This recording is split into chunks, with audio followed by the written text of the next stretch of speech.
Hello, everyone. Welcome to our podcast, Hey Stella. My name is Mihaela Mihut. I am a lifetime member of the Actor Studio, and I am pleased to introduce Luana Show. I'm super glad to do this with you, Miha.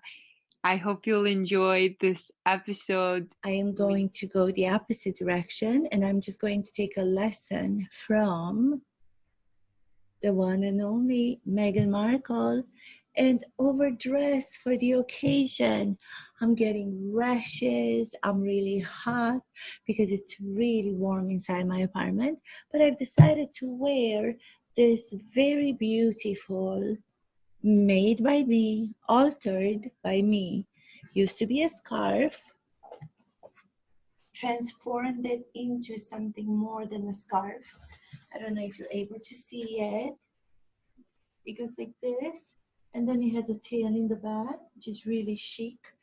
But it was just originally a scarf. And then you just take it downstairs to one of your alteration people and you tell them how to sew it together. And then you convey it to something extraordinary like this that you can wear in the wintertime. Also, I'm trying to make a point by wearing a hat, which I started to wear last episode with my guest, the amazing Alejandro Santoni. That hat was an autumn fall hat, but this hat, as you can see, is a straw hat. So it's more for summer. But I've decided to go completely against the norm and to wear a winter fall scarf and a summer hat. What do you think? By the way, the same scarf that I actually altered myself and made on my own from a very cheap scarf that I bought. If you go on Veronica Beard clothing line, which is an exceptional brand for clothing, you could get something like this that would cost you between $300 and $500. A lot. And I've seen a lot of other things that they're creating so beautifully, but they're costing a lot of money. So I'm actually doing my own alteration. When I say I'm doing my own alteration, I don't mean that I'm sewing because I don't know how to sew. I have the idea. I take them downstairs to just a normal tailoring, a dry cleaning, who has an alteration lady or man. And every time they see me, it's so funny. They go, "Oh no, not again. Designer is coming back. What now?" Because I have so many ideas and I bring clothes and I change them and I cut them and I tell them how to sew them back and all of that. But what am I so excited about? I'm excited about the clothing. I'm excited that I'm actually doing something which is against the norm. If Meghan Markle can do it, where she takes New York by storm with her Prince Harry, and they come on as if they were the king and the queen. Why can I do it? She's dressed in a temperature they used to be at that time during the week when they were here about 80, which is 25, I believe, Celsius, which is really hot. And she was wearing overcoats and she was wearing big black things on and then red overcoat. I decided to do the same thing and I decided to go against the norm. If she can do it, so can I. Okay, this is me. Do you know what I was just doing up till now? Oh, God, this is ridiculous. I was acting all over the place. And maybe that's what I should be doing. Maybe I should be doing that. Maybe I should be acting all over the place. Maybe I should overact. But overacting is not bad when it's sustained by something that's true. I don't feel like overacting today because I am so saddened by the sad event that the whole country and the whole globe is following on social media. You know what I'm talking about. I'm talking about Gabby Petito, and her monstrous fiance, Brian Laundrie. Can you guys believe what's happening? Is this incredible to watch what's happening? It's just crazy. It is just crazy. The reason why I'm so upset and the reason why I think that I have the right to speak about it is because I'm coming to it from the perspective of the acting profession. As an acting coach, as someone who has to understand psychology, not calling myself a psychologist because I am not, I don't have a certificate, but going back to the definition of Elia Kazan, the one and only director, one of the founders of the Actor Studio, who changed the acting university forever. After him, after Marlon Brando, the art of acting became known as the art of experiencing, because he understood that actors, directors, acting coaches have to understand psychology and then transform that psychology into behavior in order to be able to portray human beings, which are real. So why would a director in the 1950s know that in order to portray characters, to portray them in fictional stories, they have to learn psychology because they have to analyze characters. They have to observe people because they have to then create those characters three-dimensional on stage, on set. But where the stakes are even higher in real life, the police is not required to understand signs that somebody is actually has been verbally, emotionally abused, physically abused. Even when they get the facts, even when some strangers make a phone call and they specifically give the facts saying, we have just witnessed two people, a young couple, by a van. The girl is trying to get into the van. The boy is not letting her go into the van. He is slapping her. Physical, that's slapping. Fact, slap, physical, emotional, physical abuse. Those were facts. That's what a phone call of strangers who noticed something and had the good sense to call the police. What does the police do? They stop the white van belonging to Gabby. Brian is driving.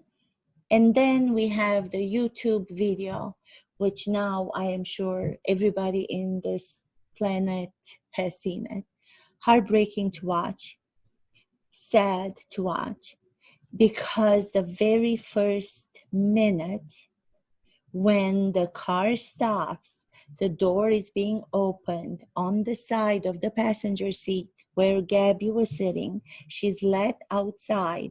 You can tell that she has been in a situation which is not a healthy situation, toxic situation. You don't even have to have had a phone call from somebody telling you that they witnessed what happened where she had been slapped by this guy. The guy who is now, if you're putting one and one together, the person next to her driving. That's the guy, the boyfriend. There's no other guy. There's not a third guy. So they were talking about this guy, the driver, we come to know as Brian, was being seen slapping this beautiful, young, luminous, exciting, gorgeous girl who is now dead. And I don't think there was a chance that if they would have gotten it right, if the police would have gotten it right, maybe she would still be alive. I don't know.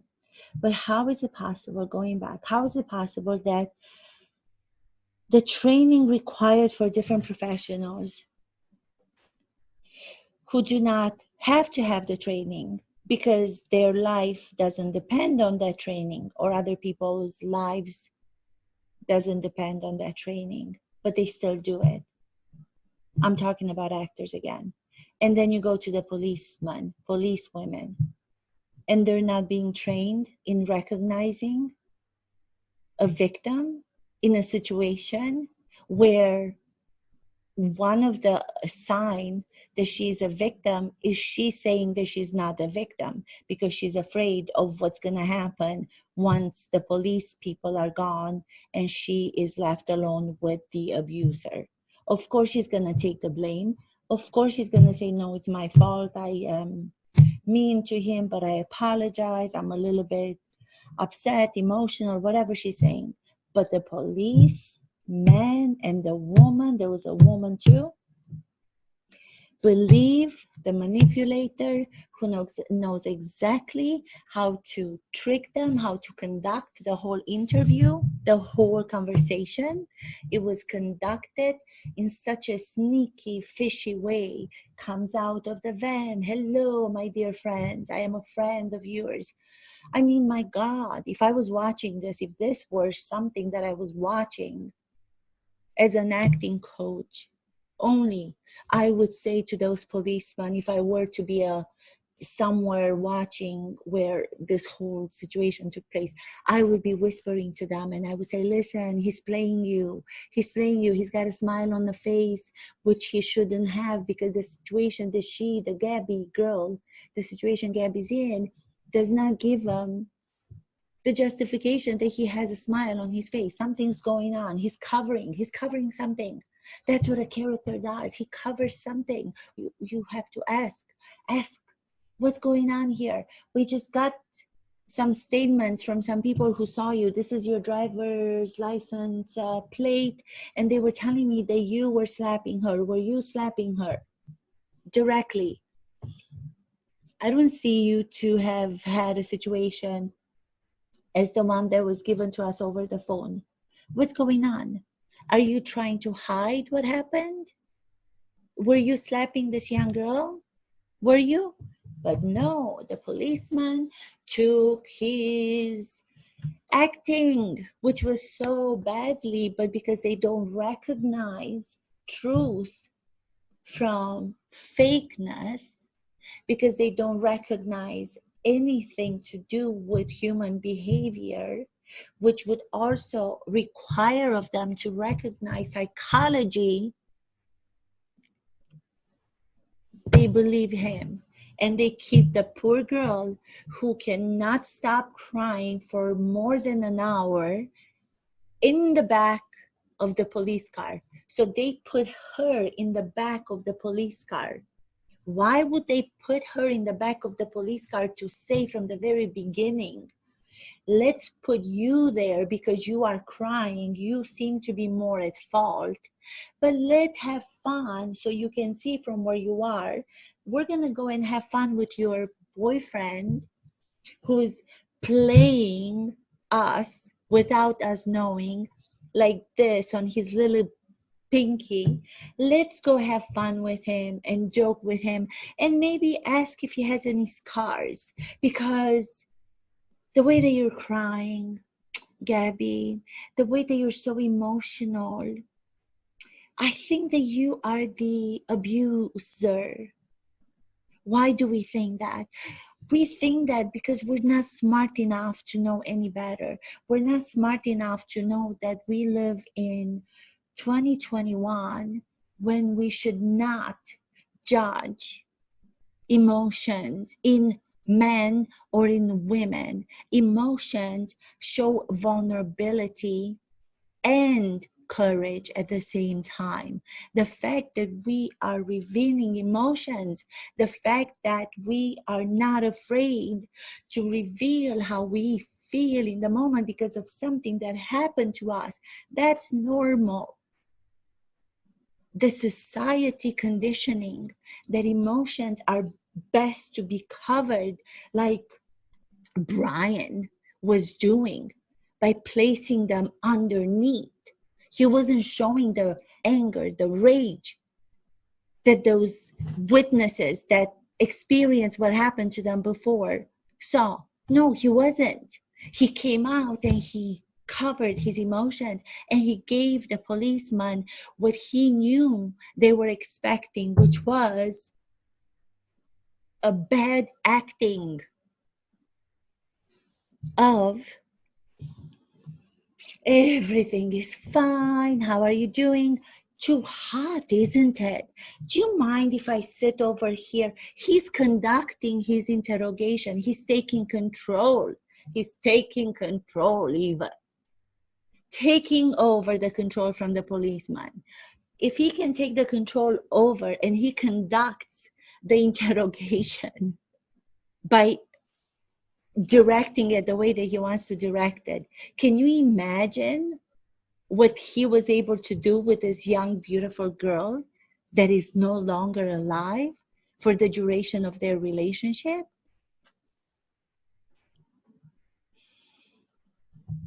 I'm so saddened by the whole thing because I don't understand what's happening in society. I don't understand why society doesn't work as it should. Why aren't there people who learn and train to be able to do their professions and their jobs better?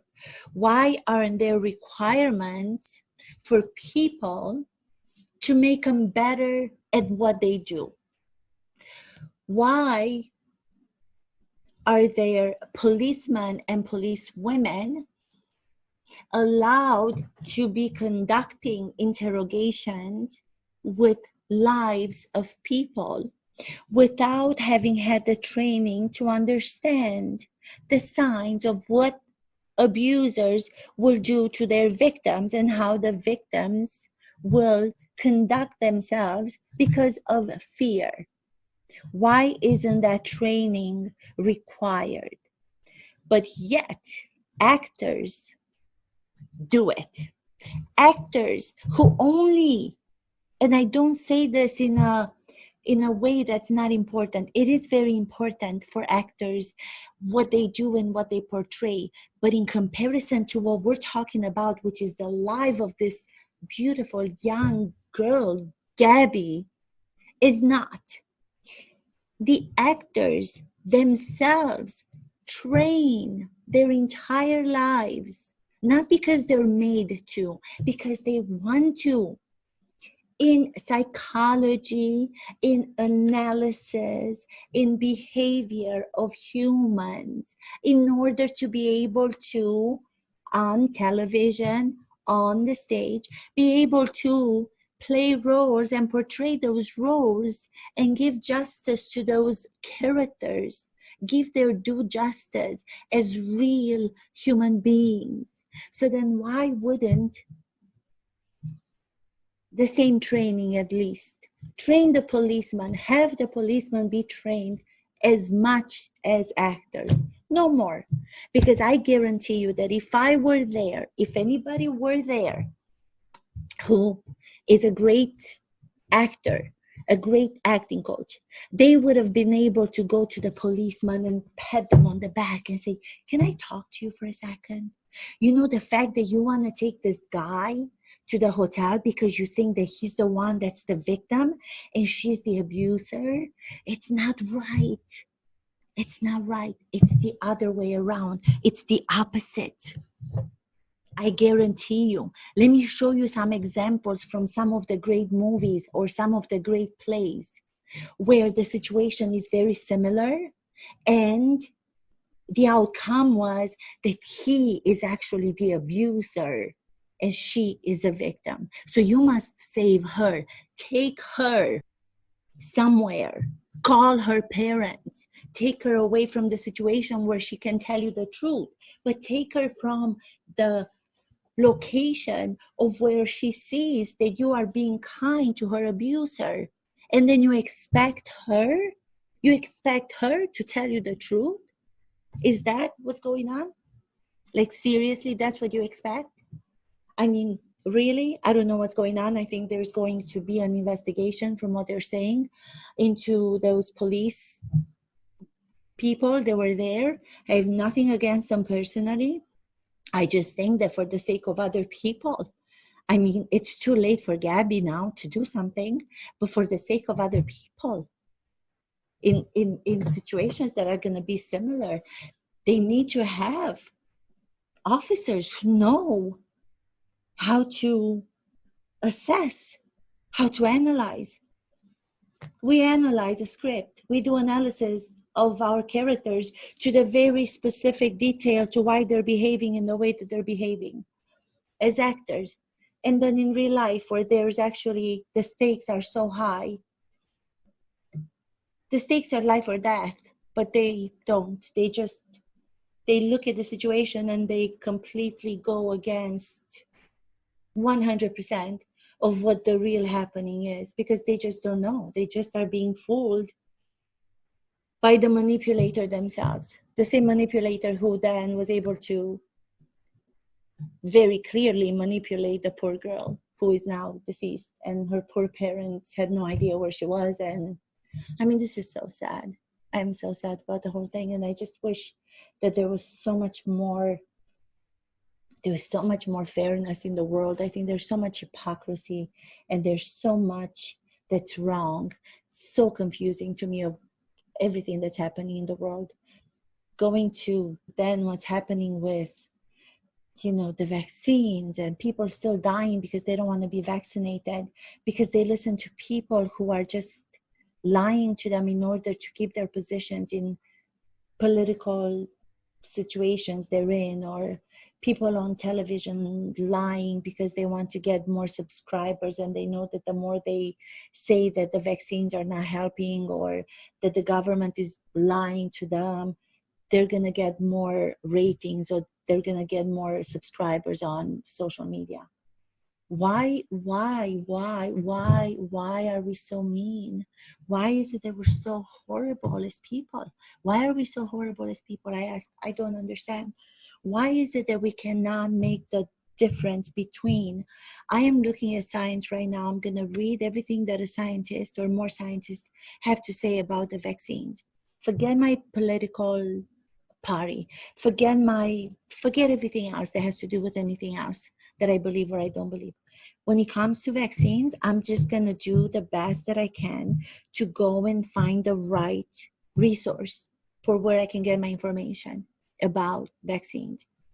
When it comes to football, if I'm interested in watching soccer, football, in limba română, Romanian football, European football, I'm not going to call a policeman to give me the instructions or to give me the regulations of how the game is played.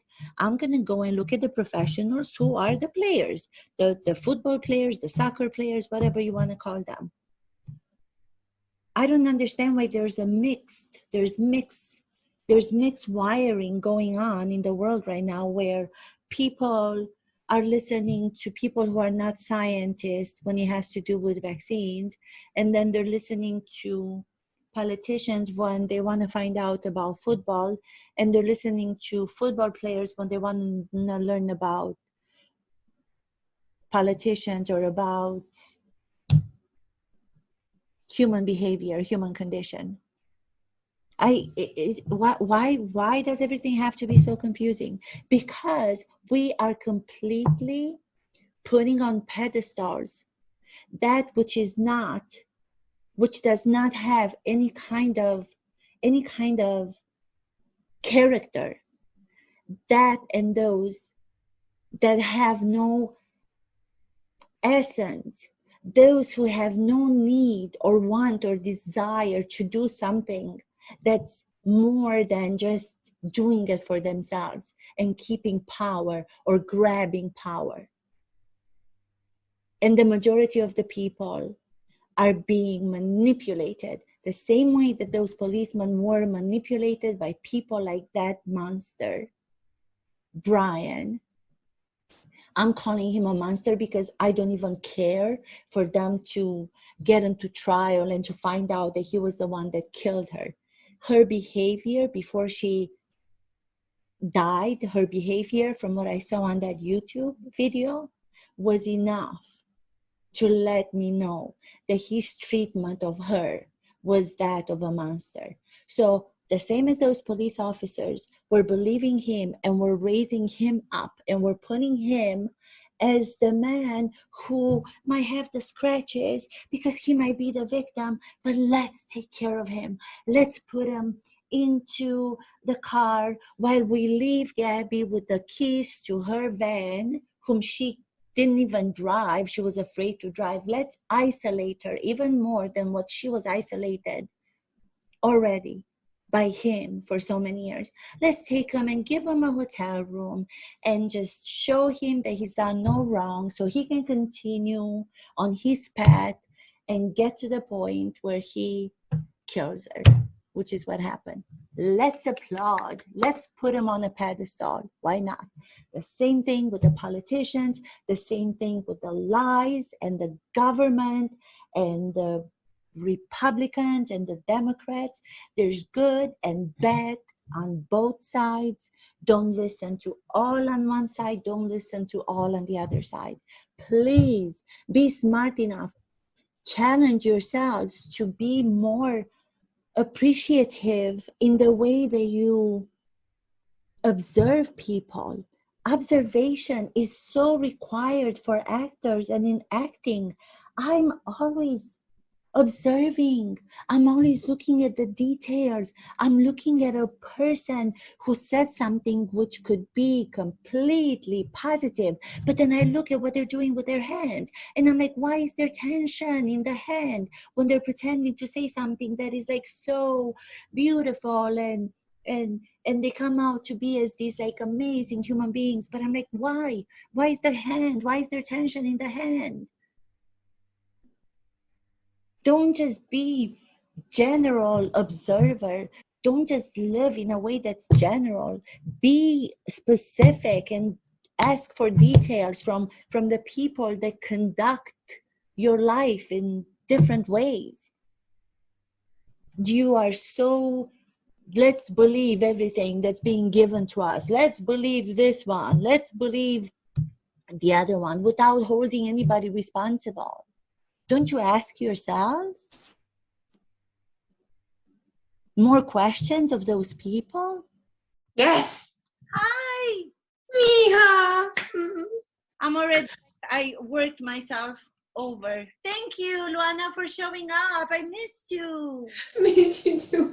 New York subway. New York subway. I'm learning to observe as actually how life is, right? And I did this before when I was in acting school, but now with the camera, you know the term fly on the wall? Now I'm literally a fly on the wall. I saw today the most beautiful thing on the planet. A kid crying, her mother couldn't make her feel better. So a homeless guy came and started to be like dancing for her and making her laugh. And I caught all that on camera. And as soon as that ended, that simple moment of life, I burst in tears. And then the homeless guy came to me, saw me photographing. He's like, I love kids so much. I've always wanted to have a kid. And left. That was my day. This is really bizarre that this is happening with us. I was just crawling out of my skin, and I'm like, let me do a segment story of Gabby Petito, the beautiful young girl that was found supposedly killed by the guy who came back with her van, Brian Laundrie, and the parents are protecting him, and they had not called the police and all of that. But I was talking about it, and I was just so sad, and I'm like, why am I so confused and sad by what's happening? But what I kind of came to was, if those policemen, because now they're saying that those policemen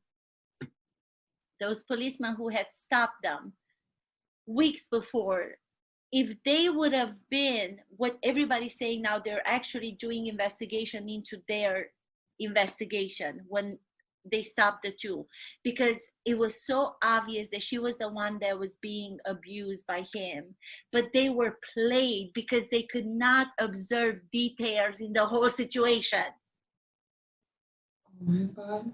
They were not able to be observers because they're not taught, like you just explained, to receive a moment that's happening on the street between a child who's crying and a mother trying to comfort him, and then a homeless guy coming to see, because they're not artists like you, they're not actors, they're not photographers. And I was talking about the same thing. I said, if Luana, if any of us would have been in the situation with those policemen, when the guy played them. He came out of the bed. Hey, how's everybody doing? Covering all that somebody had called in, and told them that they saw him slapping her. But they, without the training of a photographer, without the training of an actor, and it's not their fault, they're not given the training. They believe the guy saying, hi, everybody's okay. Oh, she's just a little bit crazy, but you know how women are, general emotion, blah, blah, blah. While she's crying and she's watching the policeman applauding the abuser. But then the policemen are asking her, did he slap you? After she sees that they're taking his side, she's like, no, I guess no. Because you're taking his side already. How am I going to tell you that he did? Observant, details, train police officers, train them, let photography students, professionals, acting students, acting coaches to come to your departments and train your professionals.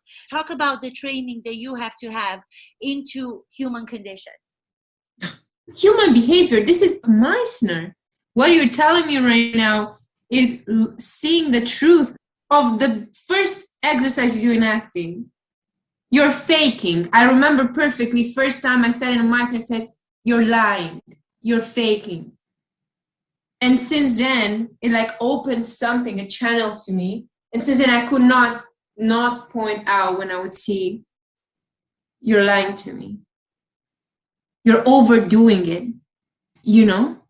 If you're looking at a script, if you're looking at the situation that you just described, Joanna, today on the street, and you're seeing the kid crying, and then you're seeing the mother trying to comfort the kid, but then you're seeing the guy that came and actually was the one that was capable of comforting him.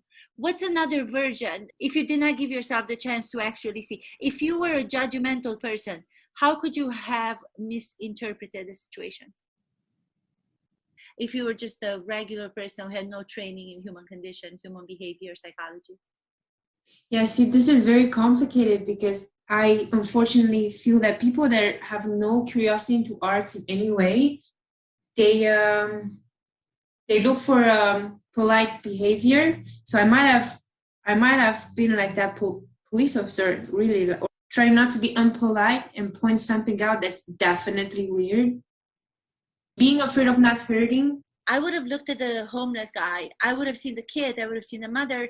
The mother's trying to comfort the kid. He's not stopping. As soon as I would have seen the homeless guy approach, I would have been like, oh my God, the homeless guy is going to do something horrible to the kid. Stop the homeless guy. Stop him. Because in our judgment, in our society's understanding and conditioning of what we're supposed to think like, to be judgmental of people, I would have thought that the bad man, the villain, is the homeless guy who might be drugged, might be a rebel, who might be a violent human being. And I would have been like, he's going to attack the kid.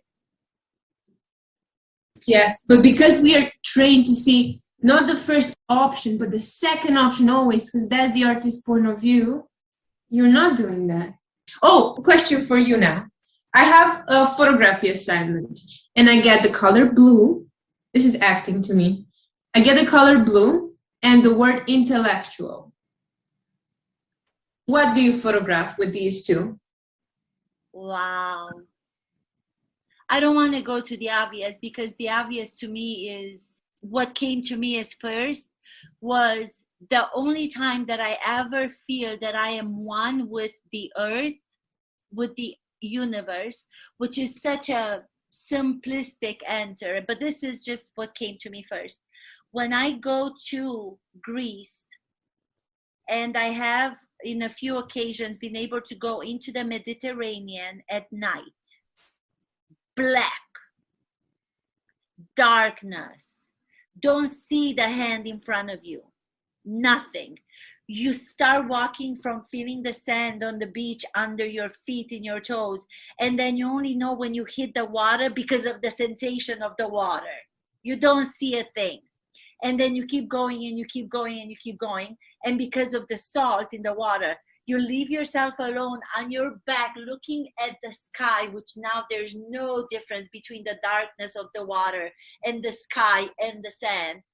And you feel that you are so much part of everything and everybody else in that moment. And the happiest feeling of my entire life ever, every year I go, I do it at least once, and it's as happy as the first time. That's exactly like floating meditation. What you're telling me is floating meditation. That's for me the image that came, blackness. It starts with the turquoise of the blue Mediterranean, but it's the blackness because you said intellectual.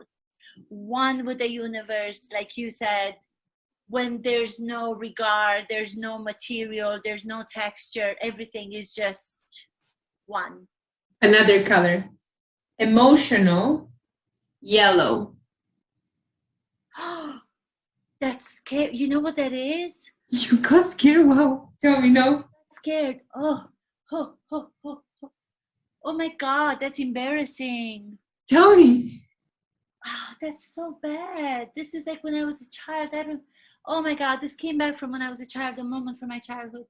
Când eram la țară, la Anies, unde a fost tata preot înainte să vină în America, un unchi de-al meu stătea la noi în casa parohială, creșteam porci ca să-i tăiem la Crăciun. Hai, vină cu mine să dăm mâncare la porci. Zic, bine, și erau hâlbe cu porcii.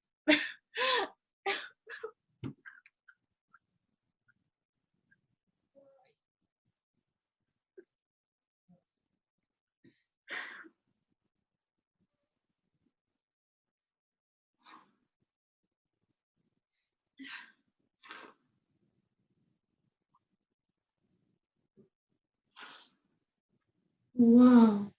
Când mi-am dat seama atunci, deci, de psihologia gestului, ce înseamnă, știi, dar acum, deci asta e pentru mine.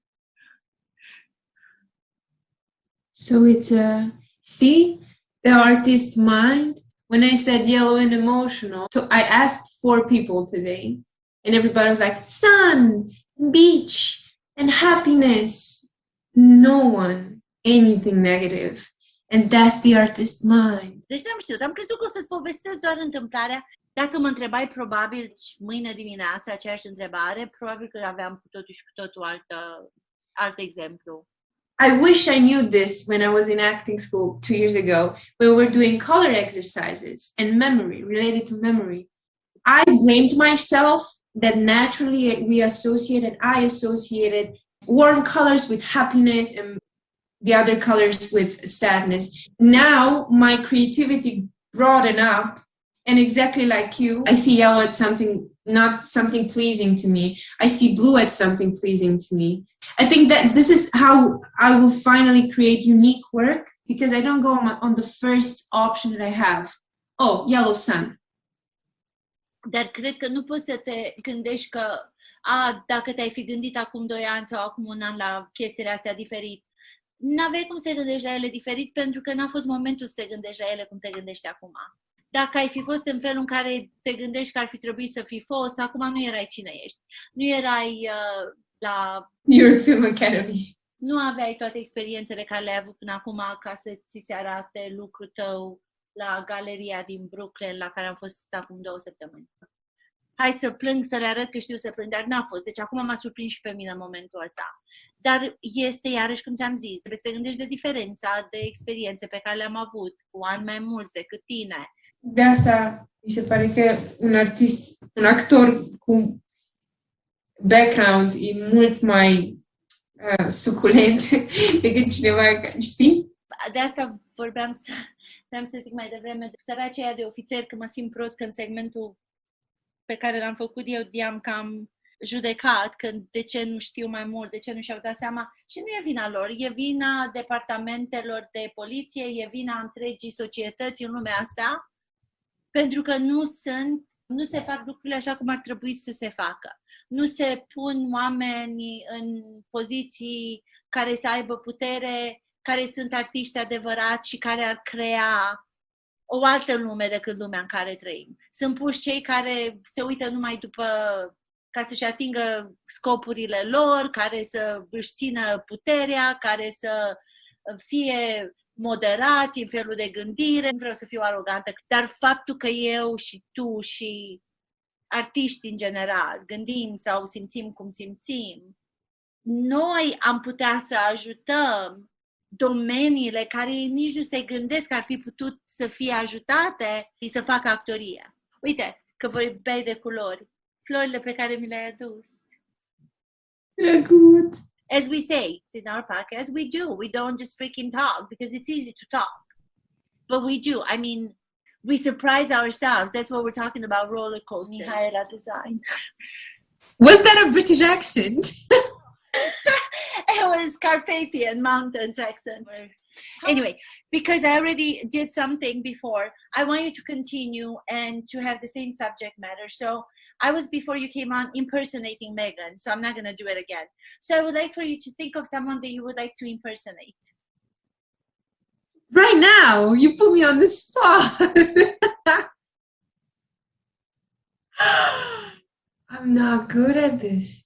You gave me the idea because you were the one that posted those pictures online, and you did 2 impersonations in your photography. One was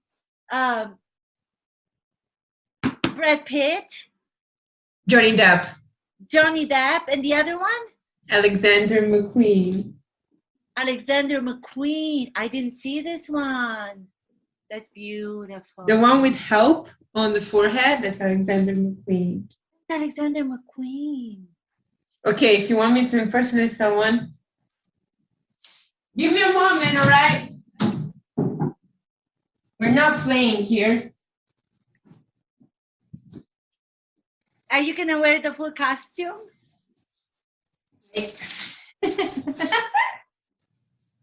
All right, so I am, what do you want to talk about? You don't know who I am, of course, because it will take some time for us to adjust each other. But as soon as you're ready, I'm open for conversation, but be quick. My assistant just told me I have to go. English, Christian Bale. This is a very famous picture. He's American.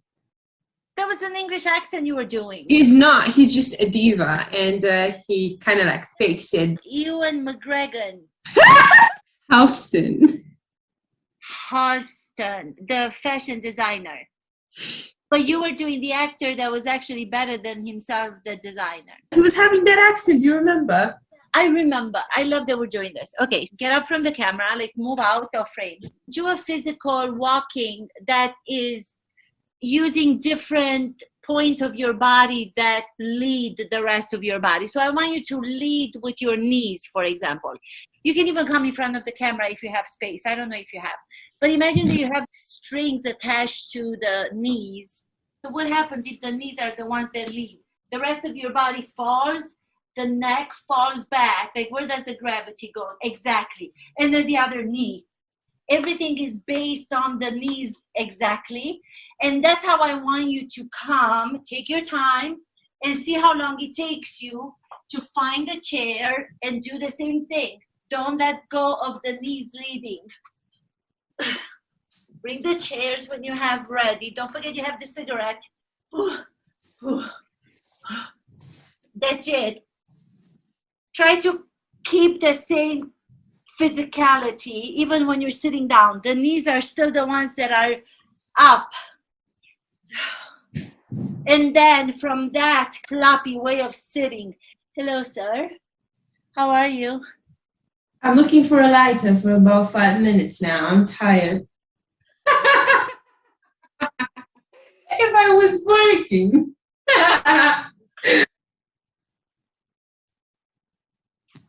Thank you so much for joining us for this podcast. Sorry, what was the question? What was the work? What have you been working on before you arrived here? I met this, you know Studio 54? Have you ever been? Do you want to come next Saturday? That very talented lady, Cher, her name, very beautiful.